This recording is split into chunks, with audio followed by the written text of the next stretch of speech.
Hi everybody, welcome to Guitar in the Real World. Got a little three-way discussion with John Gregson and Andy Phillip today. The primary subject is nylon-string guitar and how to go about getting a good sound out of it. It's a bit of a unique instrument compared to the other guitars in that it's got a very narrow dynamic range, so it can sometimes be a bit of a challenge to get a good tone out of it without laying into the strings too hard and so on and so forth. So yeah, this is quite a nice little chat that we had. If you're wondering why I'm wearing sunglasses throughout it, it's because I've got a bit of an iritis problem with my eye there, which means I'm being a little bit photosensitive. So it just helps keep the glare off and made the whole experience a little bit less painful for me from that point of view. Okay, so yeah, we also go into later on in the discussion, Andy leaves us and it's just me and John talk about a few other bits and pieces. Okay, see you later. Yeah. What is the subject at hand? What is the subject at hand? That's a very good question, John. I'm so. Or was that cheating to ask? No, well, the subject at hand was right. Well, the reason I've sort of got you together to do this is further to our little email exchange about tone production on nylon string guitar, and worse still, trying to record a nice nylon string sound when there are all sorts of factors that come into play, obviously, other than simply playing the instrument. But you both had some very sort of good bits of advice to talk about how to develop certain kinds of tone on the nylon, because a lot of people may not have much experience of playing nylon and getting an appropriate sound out of it. So I just thought this would be a nice little subject to cover for the Guitar in the Real World show. For show, yes, excellent. Yeah. Who wants to go first? I mean, my personal experience is that I played classical when I was a teenager, but I never really got heavily into it because I just wasn't really that interested in it, regrettably. I regret a lot of things, but that's one of the things I regret. So, I've come back to it, having to play it in shows and whatnot. And I always find it's something that's really hard to make sound good, whether you're DI'd in a sort of live situation into headphones or when you're recording at home with a mic or two. So, that's kind of what sort of led me into this wider discussion. Go on, John. John, you're on top of the screen. You go first. Well, I would say, John is just coming from a very nylon-heavy job, aren't you, John? So maybe you'd like to tell us how you approach that first. Sure, but yes, we're brothers in Schwartz, aren't we? Yes, that's right. Yes. Yeah, we're all brothers in unemployment as well. But yeah. Solidarity. Yeah. What type of tea is this? Solidarity. Right. Yeah. I suppose. You were bringing up the difference between the avenue of playing direct and also playing like in a studio or concert setup with a microphone and stuff. And I think it's the direct one that is like the most obviously. This is not a guitar I'm used to. Yeah. I think that's the one which just really same with steel string acoustic or anything where you have that it almost becomes like a binary. The note is either on or it's off. Yeah. If you've got piezo pickups or transducers or anything in the guitar, you are so at the mercy of all the the actual quality of the instrument, and then you feel like you have fewer options with your tone production, your hands and everything, because it's almost like a little bottleneck where the pickup system is the final deciding factor before the audience hears it, and you're only going to be as good as that pickup system. It feels as all. And there are ways around that, obviously, but that seems to be in pit work.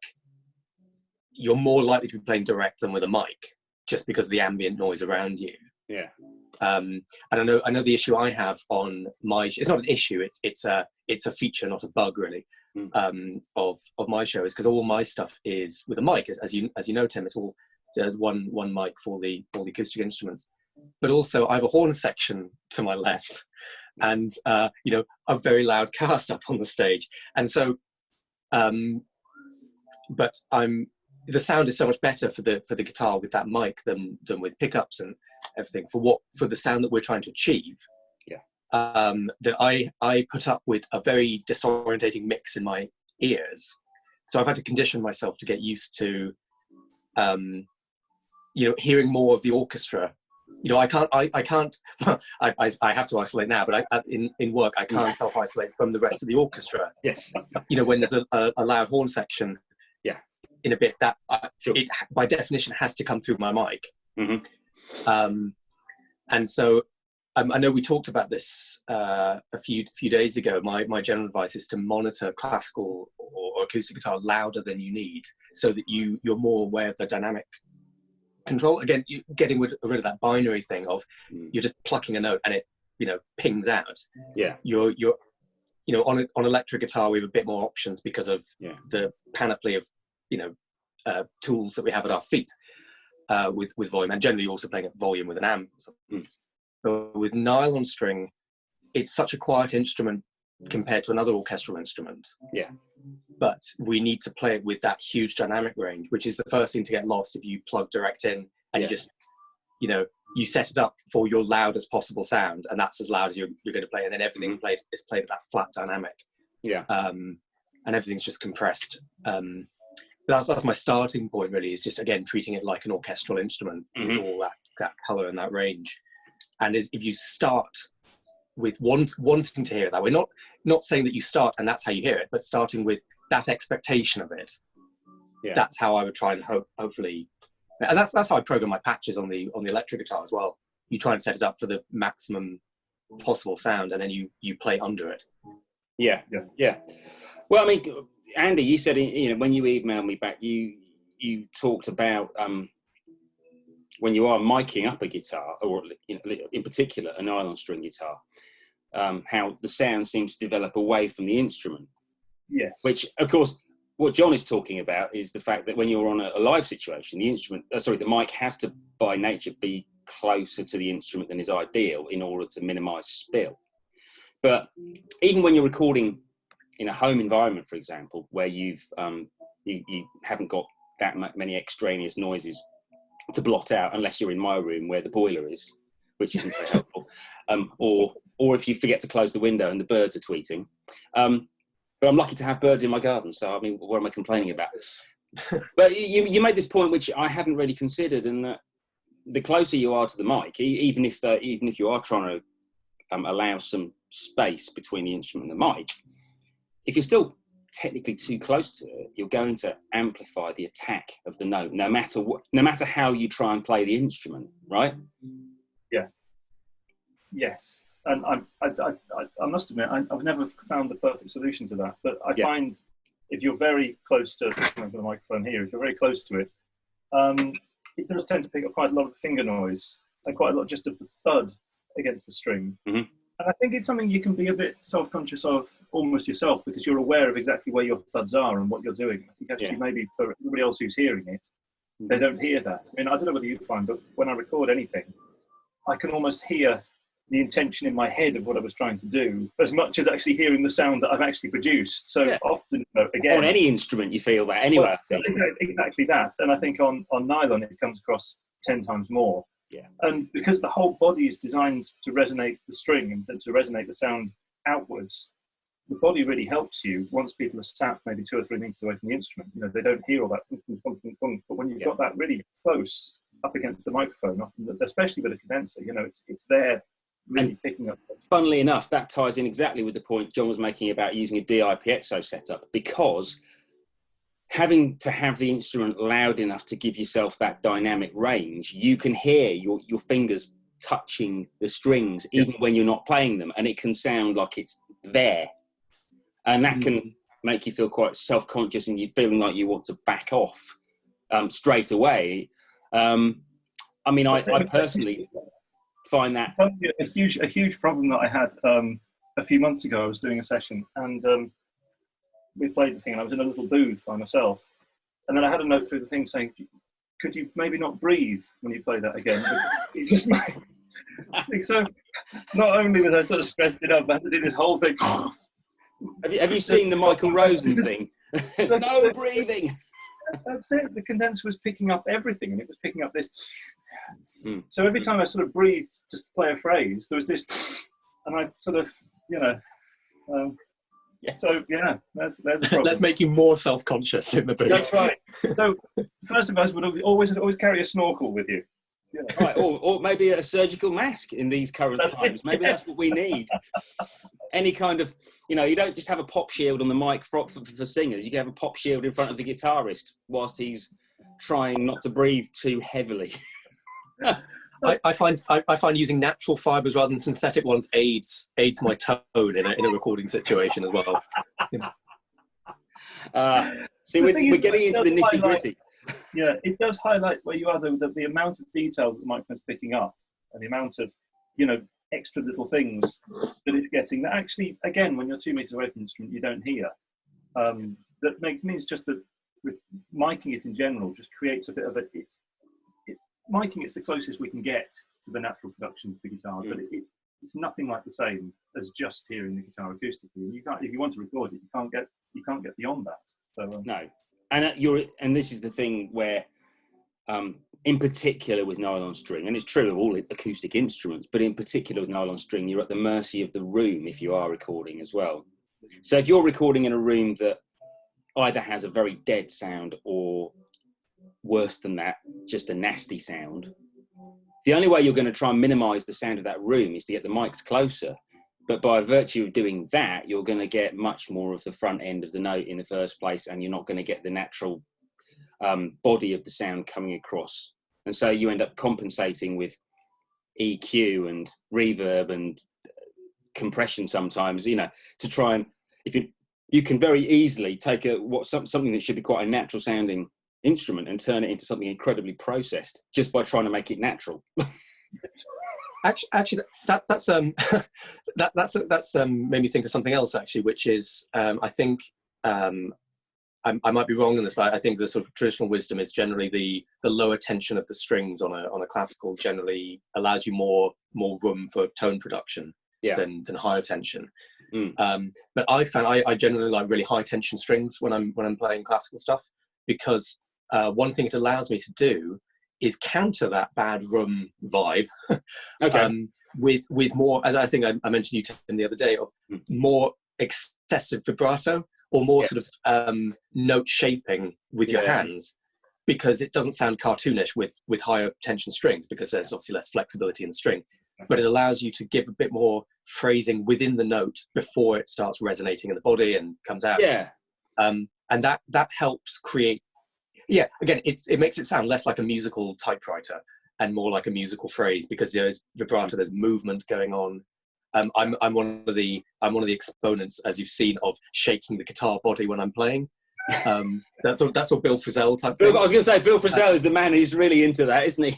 Yeah. Well, he's not so much shaking the guitar; he's sort of pushing the neck, really. But I sort of move the body, and it might just be purely psychological. I think I can hear a bit of a difference, but the application of the physical aspect of it is I am creating movement within the note, which helps it sound less MIDI. Can I cut you in, Nick? I'm going to cut you off there, because do you think, this is slightly off topic, but how much of that neck bending, moving of the instrument is also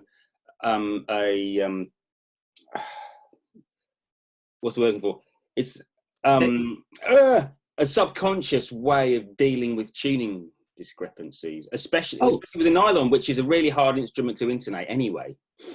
Sure. Yeah. Very, very possibly. It might have a lot to do with it, actually. I mean, I know on an electric point of view, all my strats are set up with a floating bridge, so that and I do the thing. I mean, I'm sure you've seen me on electric gigs.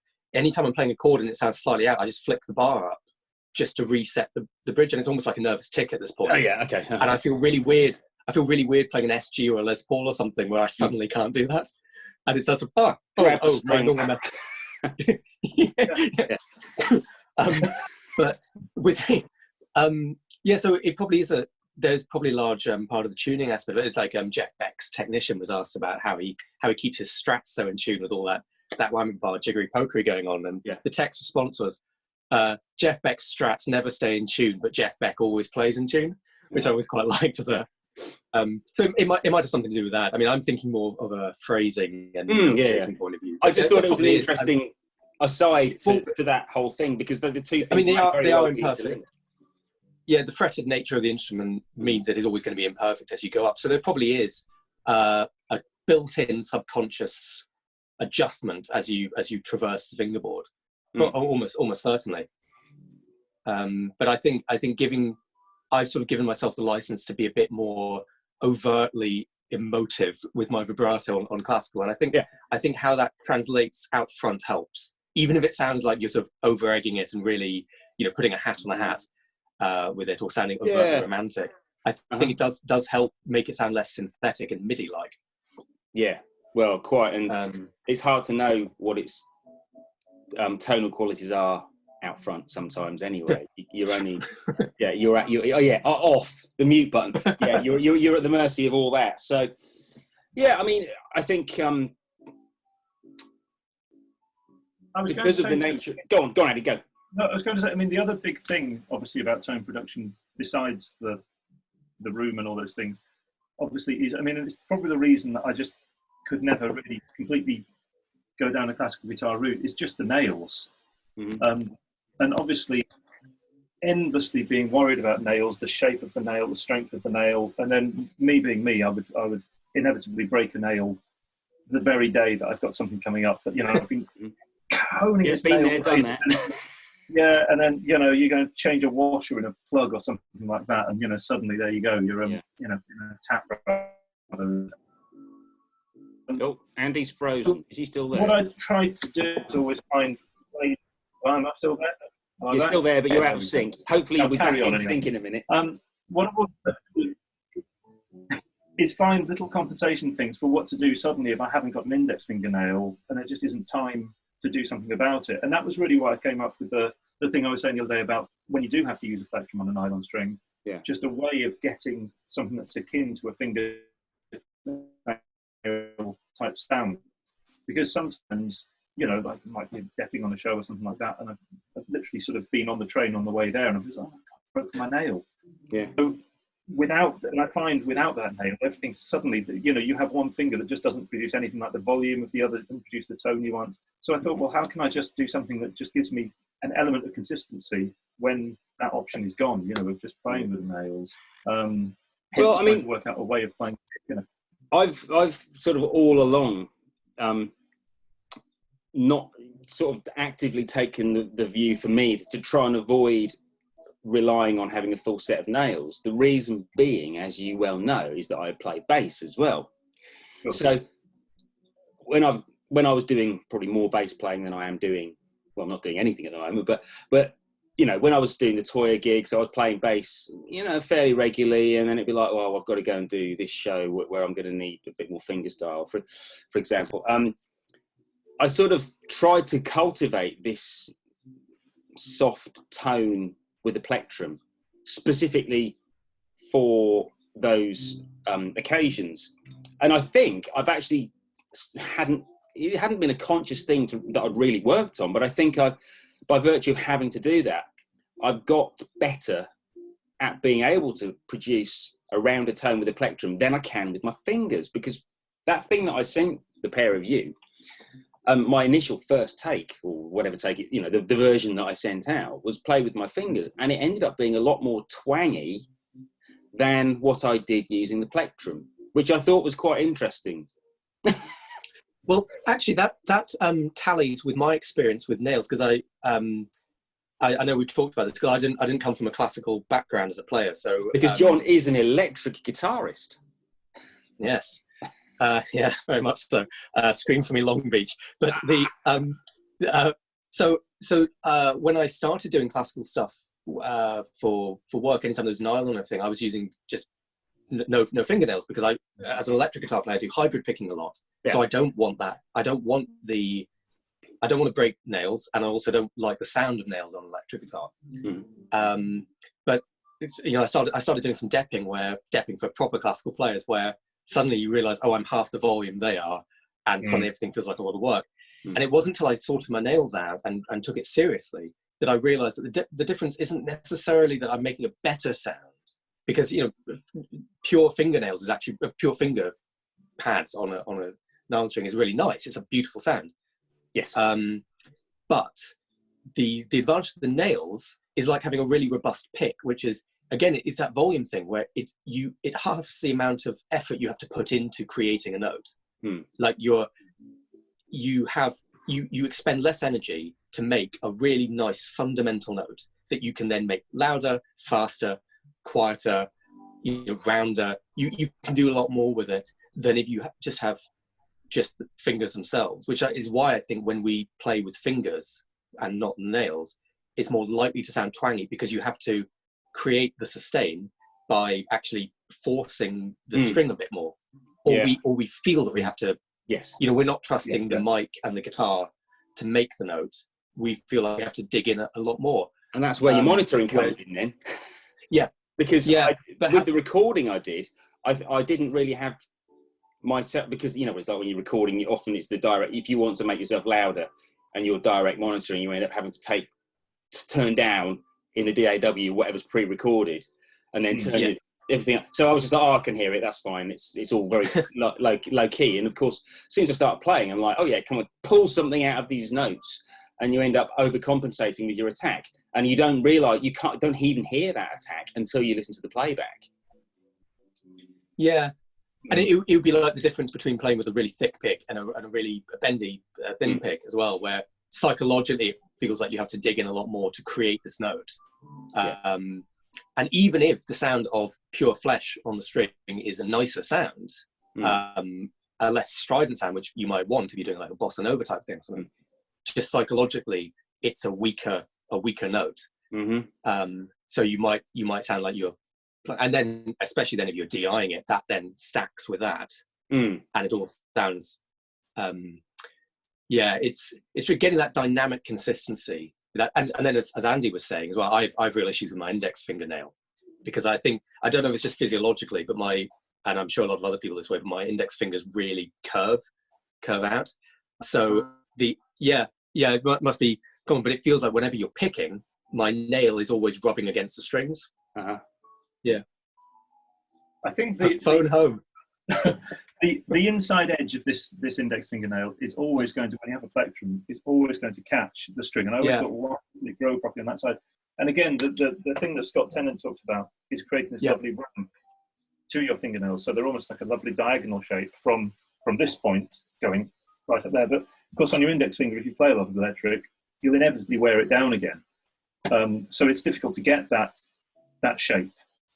Yeah, and I think nails at the right length for a proper, if you really want to play classical guitar properly, if you have the nails at the right length for classical guitar, they really do get in the way when you're trying to do any sort of, alternate picking and all that sort of thing. It just suddenly, so you're always going to be slightly compromised on them, unless you are willing to super glue false ones on every other day and take them off again and put them on, take them off. Which, essentially, this is the big challenge that we all have, because we do different things. We don't just specialise in this one area. We wear many nails. We wear many nails. Yes, and this is the challenge, because if you're trying to keep yourself in condition for that gig where you need to play with your fingers. And for me, if I'm playing bass as well, that's it's an extra layer of nail upkeep that's required. I mean, what I've tended to do over the years, I tend to keep a bit of nail on there most of the time, assuming I'm not going to be doing any or much bass playing. But when I play the bass, I take them down I leave them as long as I can get away with. Yeah. And if I have to play bass and then play a bit of finger picking or nylon the next day, I just often will. That's why I try to do the hybrid thing, so I can have a pick there, and also I keep this nail long all the time because I never use that on the bass. So it depends on what kind of gigs one ends up doing and what kind of disciplines one has, but you end up working out a way that's gonna kind of get you through. It's beginning to become clear to me why Rocco in Tower of Power never really plays much Rascredo on the bass. Well, yes. although Abel Boreal does. Yes, yeah. But he also has nails, doesn't he? He's got quite a naily sound. Yeah. You know, it's not my favourite bass tone, I have to say. Much as I hold him in high esteem. He does all right with it. He does all right with it. Yeah, I'm not going to sit here and judge him, but you know, it's not the tone that I try and get when I play bass. But you then nonchalantly with your sunglasses on. I know. It's all right. It's my full Blues Brothers effect. You know. We're on a mission. We're on a mission from God to talk about nail care. Yeah, that's it. Right. This is how It's guitarists. Whenever I meet up, I mean, playing with some flamenco guitarists a few weeks ago, and the first subject is always nails. You know, it's inevitably come down to nails. I think it's just because you're that paranoid about everything. And I was actually, you know, I mean, just things like just putting my hand out to a banister at the railway station. Yeah. Broke 2 nails. Just you know, walking. I can break them just like that. So it's nails are absolute, and I always carry a pack of false nails with me in the guitar case, obviously, you know, just in case I need to put them on. Yeah. Often in various shades of whatever particular sort of manicure finish happened to be at Boots at the time when I bought them. But I must admit, actually, when I do put false ones on, everything seems so much easier. And I think it's just because, again, like you were saying, John, they're a bit thicker, they're a bit stronger.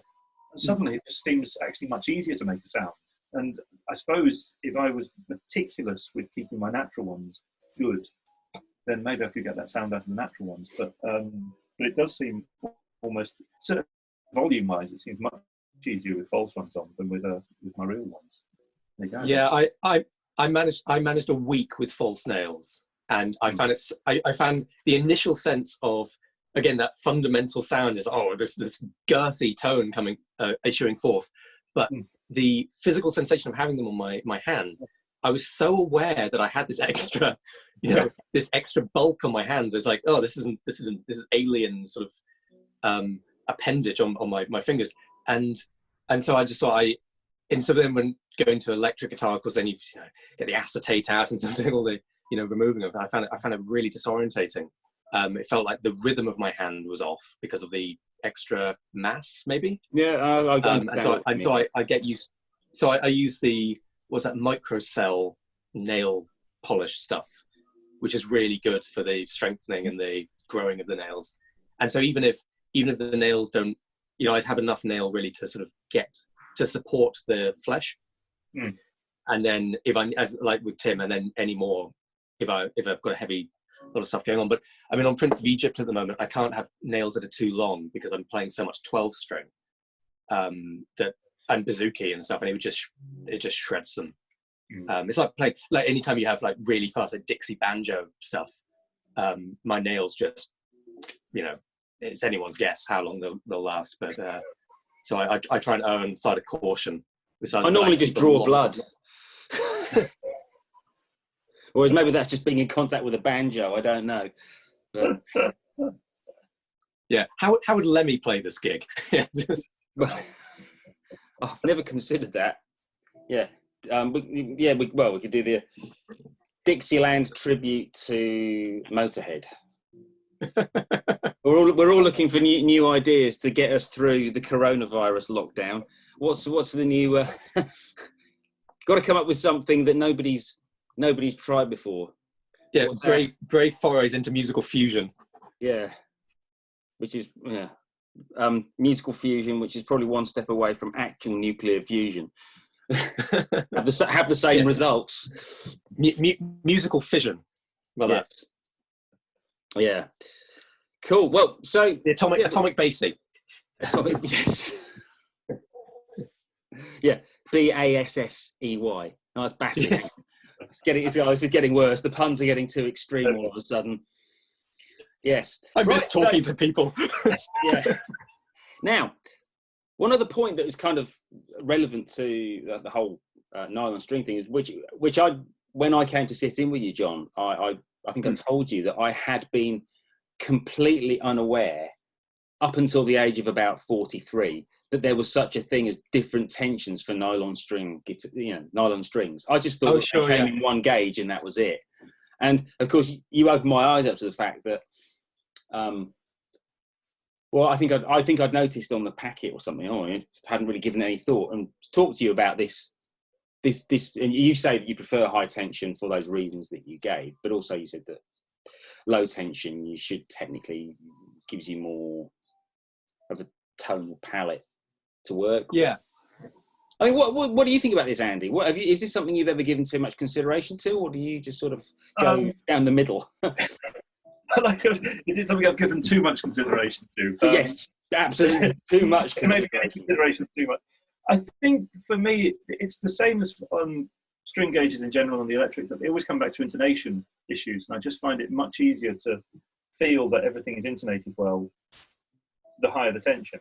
Yeah. So I don't feel like I bend notes terribly out of tune or anything like that, but I just find that the higher the tension, just the more you just feel that the moment you go to bounce on a chord, you just land exactly on the note you want to. Whereas, you know, if I suddenly play an electric guitar that's set up with nines or something like that, gosh, everything sort of feels like you've landed on a trampoline for a little while. And you know, so I think that's probably where I come from with those. I mean, also, I personally find it a bit easier just to exercise. You know, if you're doing a lot of just I am sort of stuff, the higher the tension just means that it probably makes up for my slightly compromised technique, but at least it means that the string is exactly where you want it to be. Yeah. So every time you pick, it's just there. Whereas, of course, with the lower tension, I actually find, again, that sort of ebb and flow of it just slightly trips me up. You know. Or should you practice with low tension?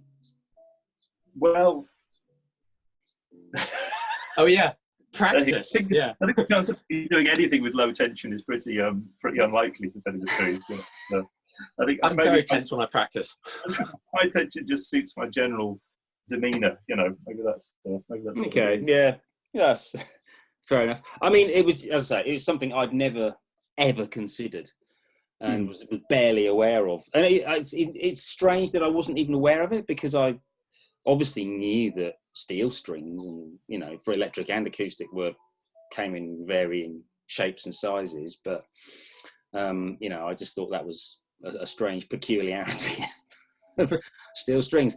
It's amazing how ignorant one can be about some things, even well into middle age. But there we go. I don't know whether they do sort of mixed sets. I'm sure they do. They do. So you can have a sort of a heavy bottom and a skinny top, and that sort of.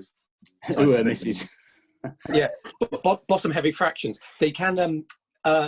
They do recommend some luthiers. I have one guitar that's been recommended to be set up with a lighter tension on the top string, and the rest are higher tension. And you know, that's apparently the luthier's choice. I mean, I've gone along with it because they on the top string. Yeah, lighter one on the top, because that seems counterintuitive almost to me. Yeah, it seems to work. I haven't tried it the normal way, just because. Right. Okay. It's like, well, this is you know, I trust their judgment more than my own at this point, and it doesn't.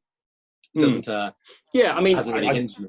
It's my sort of, although it's something that's kind of become less of an issue for me with electric guitar, but when I was younger and sort of struggling to find what gauges and stuff were going to work for me, you know, for a while I thought, well, maybe I should have, you know, a set of 10s with an 11 on the top, which I think is what Mike Stern does.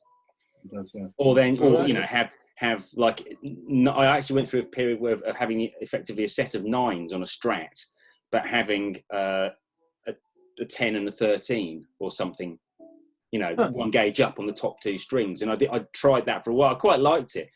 But ultimately, I got really bored with the faff of it and the wastage of strings. So I sort of went through that little, you know, how we go through these periods of obsessing about the minutiae of something, and then after about 2 weeks of it, you realise it's more trouble than it's worth, and you just need to knuckle down and deal with the inconsistencies that are inherent in whatever is the norm. I don't know. Yeah. I'm intrigued by using the heavier string on the top, actually, for the electric. So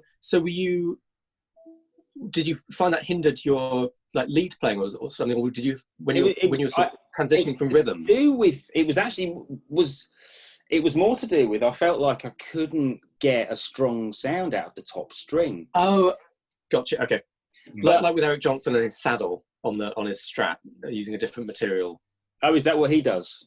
Right. Yeah. He's got an American standard, like I think maybe a brass saddle or something for his top E string.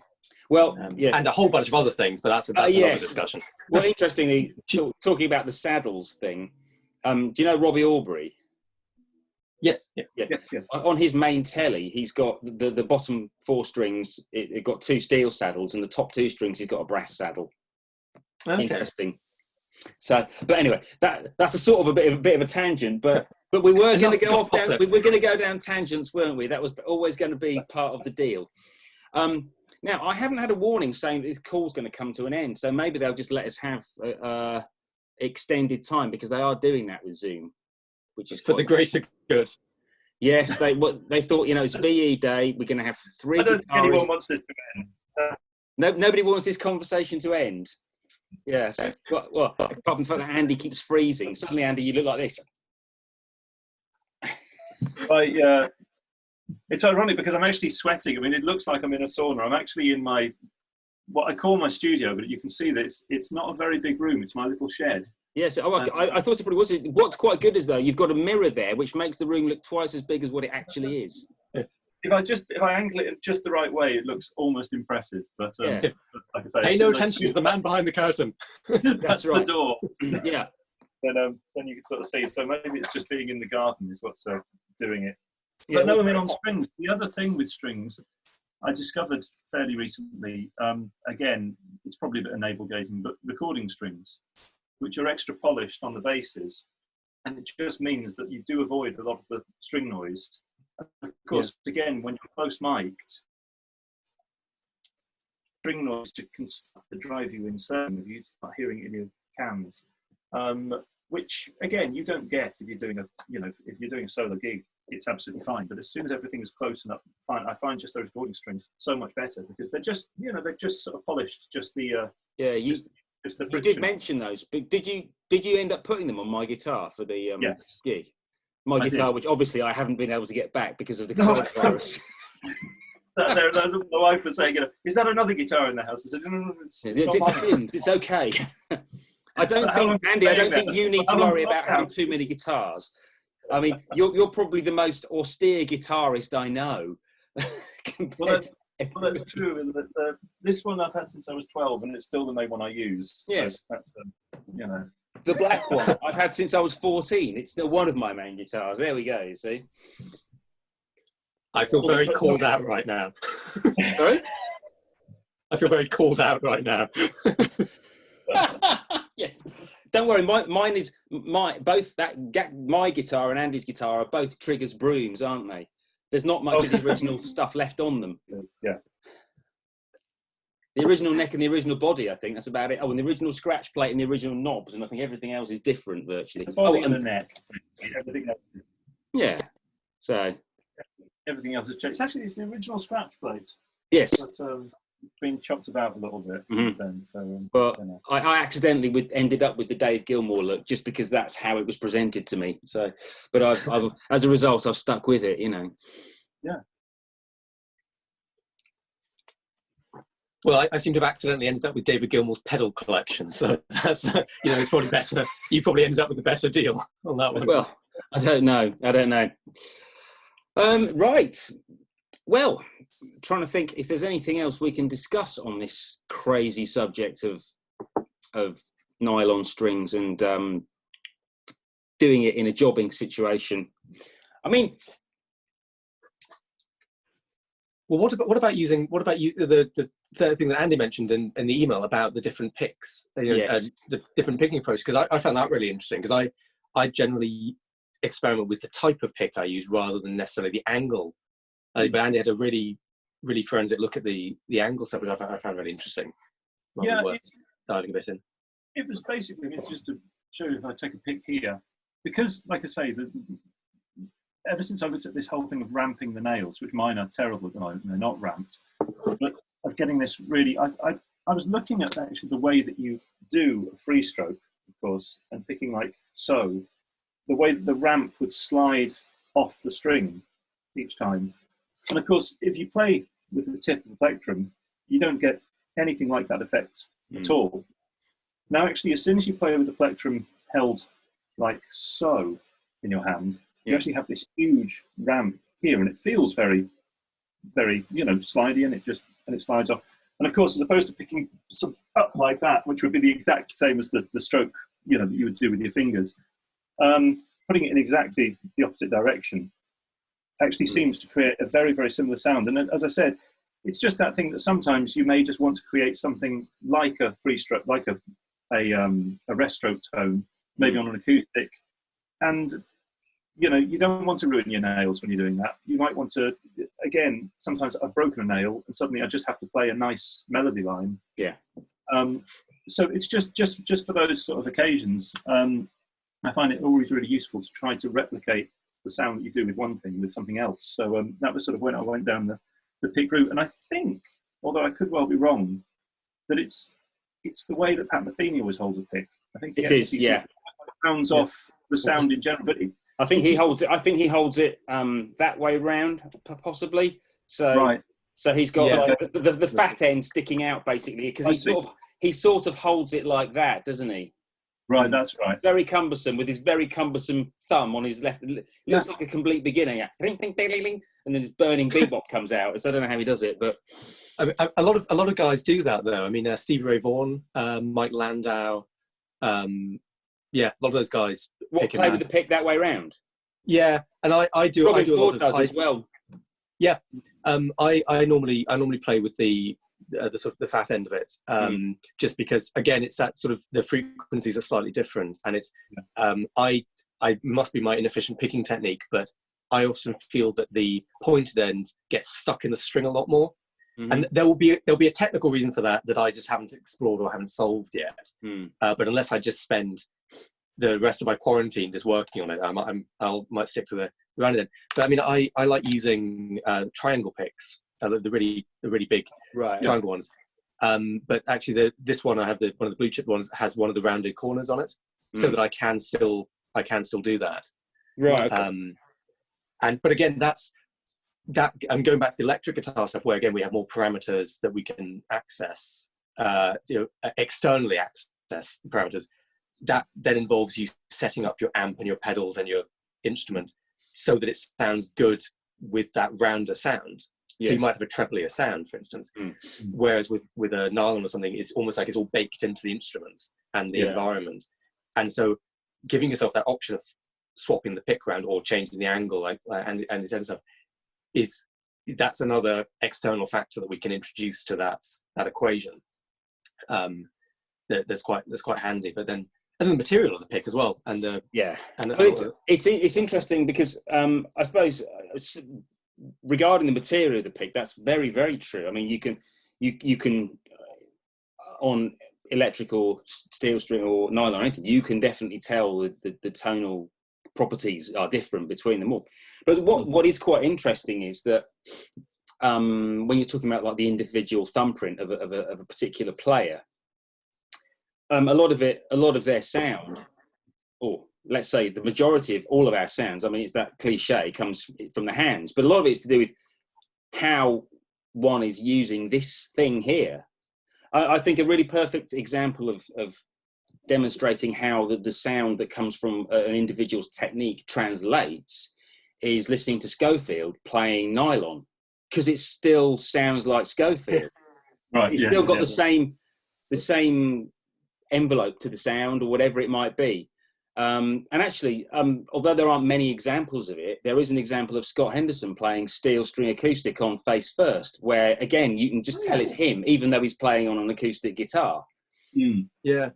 And I just think that's quite interesting, because I mean we all know that this is the case, but I think it's interesting to look at these examples and note them and say, why does Schofield sound like Schofield on a classical? Why does Henderson sound like Henderson on a steel string acoustic? Yeah, there might be things that we all know implicitly, or that throughout our training we've sort of come to understand about them. But I think reminding ourselves of it is really handy, because I think we can get stuck into a little bottleneck of frustration with tone and tone production and so on, and go, why don't I sound in this on this new instrument, why don't I sound as comfortable as I do on a Strat or what have you? Mm-hmm. And then start blaming all these other factors, or thinking that, oh, I'm rubbish today, I haven't warmed up or anything. Mm-hmm. And it could be the simplest change, because the pick is like the fingernail. It's the first point of contact with the string. Like, it's the most fundamental connection we're going to have with. Well, I mean, this is the thing. I mean, if we just look at, I don't know if you can see, right, there's two identical plectrums there. One's pointed and one's slightly not so pointed, but they feel and sound radically different already, just with that difference. And I'm sure we've all experienced that. And it, depending on, a lot of it is dependent. Oh, John's frozen now. A lot of it is dependent on the kind of if you've been practicing a lot with a really pointy pick, you play with something that's a bit worn down, you suddenly feel all at sea. And the same can be said in reverse. If you've been doing a lot of playing, let's say you're doing a show and your plectrums get worn down over the course of a few weeks, and then you think, oh, I'm going to practice with a sharp plectrum, and then suddenly everything feels and sounds foreign, and you're talking about the difference of like 2 millimeters or something. It's ridiculous, isn't it? It's an interesting. I experimented the other day with I don't know if you've seen these before, these bumblebees. Oh yeah, you showed me these. Are essentially a proper flat pick attached to a thumb pick. So again, for hybrid there, and I saw oh come on, what's his name? The Jerry Donkey. Thank you. Oh. He uses these now so that he can play, Only runs. He doesn't, because he's quite ill. Oh, is he really? Oh, I didn't know that. Oh, God. But anyway, I thought, well, that sounds like a brilliant idea. And I thought the great thing about these would be that I could still play actually almost with my thumbnail, and this thing would be out of the way. And then I could hold it just like a flat pick and play. The one thing is that you don't realise how much you let go of the pick sometimes on the upstroke, how much the pick flexes in your hand, and as soon as this thing is rigid, it just felt like playing with a brick, even though it was light. And I thought I could get used to this, but it would probably be 2 weeks that I'd have to dedicate just to getting used to it. And then of course I'd have my normal pick and I wouldn't be able to play with it. So I thought actually it's probably, again, for sort of a general jack of all trades like me, I thought it's probably best actually just to stick to what I actually have to say. I often practice maybe with 2 or 3 different plectrums throughout the course of a day, not intentionally because I'm this sort of cut up about these things, but I always think it's quite nice that if somebody just if you're a jam session or something and somebody goes, why don't you go up and play, and they hand you a plectrum, you're not going to feel suddenly, oh, I'm not used to this, or oh, I'm not used to this. So I don't really like to have anything too consistent in what I do, apart from just what I actually do with my hands, if you know what I mean. And I think that can sometimes. Actually, that thumb pick thing's a really interesting one, because the thumb pick, because I've been doing a lot of lap steel recently, and the thumb pick fundamentally changes how you do like Travis picking, because the angle of your hand is, so you suddenly have a much straighter hand position than if you were just doing it finger style or or picking fingers, and so introducing that extra flexibility to your thumb suddenly, because it now becomes an extra digit. It's quite interesting. I don't know how much of you chaps are into Megadeth, but Chris Broderick, who's I think the current lead guitarist for them, does a similar thing with his Jazz 3, and it's got a similar thumb pick attachment to it, right? Because he's a very fine classical guitarist as well, but he likes that extra solidity of knowing that his pick isn't a moving target. It's always, because he's hyper accurate, and so he basically plays with a Jazz 3 thumb pick, doing all those mental lines. I mean, it's really worth checking out some modern Megadeth stuff. It's really cool. And of course, Marty Friedman, who he was actually taking. Since it was Marty Friedman's days, I don't think I've listened. Yeah, well, Marty Friedman was great for the weird pick angle as well. Like doing that George Benson sort of angle. Or indeed, Paul Jackson Jr. He does that as well, doesn't he? Yeah. Mind you, we talk about string techniques. I was sent a video clip the other day of somebody I haven't seen for years, which Michelangelo Battito. Yes. The Jazz 3 melting in his fingers. Yes. If you haven't watched the Michelangelo for a while, it's always worth it. Just for the look on his face, kills the thing round and then plays it upside down. Yes. That's dedication. That's all I can say. Isn't it? Just imagine, just suddenly I've learned all that right now. I'm going to swap it round. I'm going to learn it all left-handed. It'd be brilliant. I mean, And we thought the Just Like Paradise video was the apex of multi-neck mayhem. Yes. And then Speed Kills is just, you know. I'm glad I Andy love that, seems man. to know what you're talking about, John, because I haven't got a clue. My knowledge of heavy rock and metal is sorely lacking. Even these days, when I've only just caught up with Led Zeppelin and Thin Lizzy. So just my strange, weird musical background that seems to be totally at odds with the instrument that I play explains a lot, I fear. Yes. Cool. Well, that's been a very fun discussion. And I have to shoot on because I have another really lovely seeing both of you. yes, it's been a very pleasurable experience, chaps. See you soon. Take care. All right. Cheers. Bye-bye. Nice one, Andy. Cheers. Bye. Bye-bye. No, that was really nice. I really enjoyed Andy's email. Actually, to you, I thought it really made me think about all the stuff. It's like, oh, actually, yeah, this being, yeah, I'm really glad we could do this. It's really nice. He can talk at length as well, which is I thought it was quite an interesting little three-way discussion. Yeah, but because I mean, my whole thing for the last few weeks, months, however long it's been, even recording projects I've had, have almost felt like deadlines that have been really stressful for me, even though it's a couple of hours work, everything's set up, I can do it, but it's suddenly a job that I'm not really mentally prepared for at the moment. And also you're missing the social aspect of having someone in the room with you guiding you through what take they want. So you end up doing all this post-production critiquing, and then you send it off and they say, oh, actually, can you do it a bit different? You go, ah! And so, then suddenly that's the day gone and I'm just in a bad mood. And so I've been trying to spend all my time with the practice, just only practicing stuff I really want to do. Yeah. And just, and that's things like tone production. Like I want to make a nice fluid sound on the electric and it's just enjoying suddenly not having a gig to go to in the evening. So if I want to spend all day critiquing my picking technique or my improvisation, I'm then not going out and playing a show and reversing all the changes I spent doing. Okay. And so that's been quite good, but it's been on a very much one day at a time. I just want to enjoy each day, knowing that there's no deadline for this ending. So I never want to feel that I literally can't waste the day because there's no end to it, Yeah. So it's like, as long as I can enjoy the process of whatever I'm doing, and whether that is recording stuff or learning a bit of repertoire or just practicing legato or something. Yes.